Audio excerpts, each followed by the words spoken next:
ہر روز کی بنیاد پہ بگڑتی ہوئی صورتحال ہے. ایک طرف ایران ہے, دوسری طرف گلف ہے, امریکہ ہے. پاکستان کو کیا کرنا ہے اس مشکل صورتحال سے نپٹنے کے لیے؟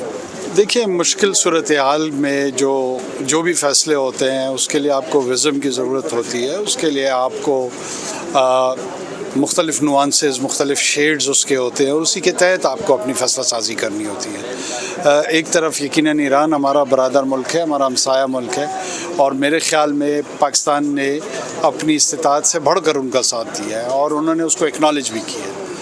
بدقسمتی سے پاکستان کے اندر ہی پاکستانی جو ہے اس بنیاد پہ کچھ زیادہ ہی احتجاج اور پرتشدد احتجاج کی طرف چلے گئے ہیں, ورنہ ایران بذات خود مطمئن ہے جتنا پاکستان نے اس کا ساتھ دیا.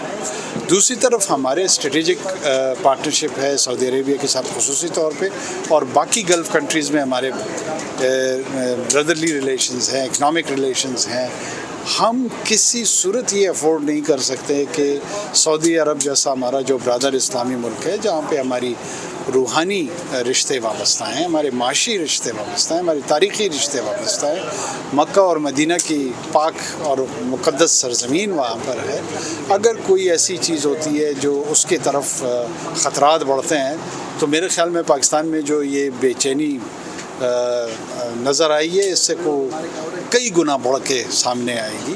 تو پاکستان کسی صورت اس جنگ کا جو پھیلاؤ ہے وہ اس کے مفاد میں نہیں ہے, اور ہم ڈی ایسکیلیشن کے لیے حکومت کی پالیسی ہم نے کل سنا پرائم منسٹر سے اور فارن منسٹر سے, ان لوگوں نے اپنی تیاری کی ہوئی ہے اور پالیسی ان پلیس ہے. اسی کو مد نظر رکھتے ہوئے, اسی ڈائریکشن میں جاتے ہوئے جتنی جلد از جلد کوشش ہو مختلف ممالک کو ملا کے, اس میں چائنا کا رول ہے, اس میں رشیا کا رول ہے, اس میں ترکی کا رول ہے, اس میں یورپین کئی پاورز آ رہی ہیں, کیونکہ یہ ریجن تک رہنا نہیں ہے. اس کے اثرات میں ایک گلوبل انفلیشن کی طرف جا رہے ہیں, گلوبل سپلائی چین جو انرجی کی ہیں وہ ڈسٹرب ہو رہی ہیں. اسٹریٹ آف ہرمز میں جو کہ 20% آف دا انرجی ایک گلوبل کنزمپشن کی ہے وہ وہاں سے گزر رہی ہے, اور شاید بہت لمبے عرصے تک اس کی سپلائی چین پہ جو ہے نا بہت سستے ڈرون سے جو ہے نا وہ ڈسٹرب ہو سکے.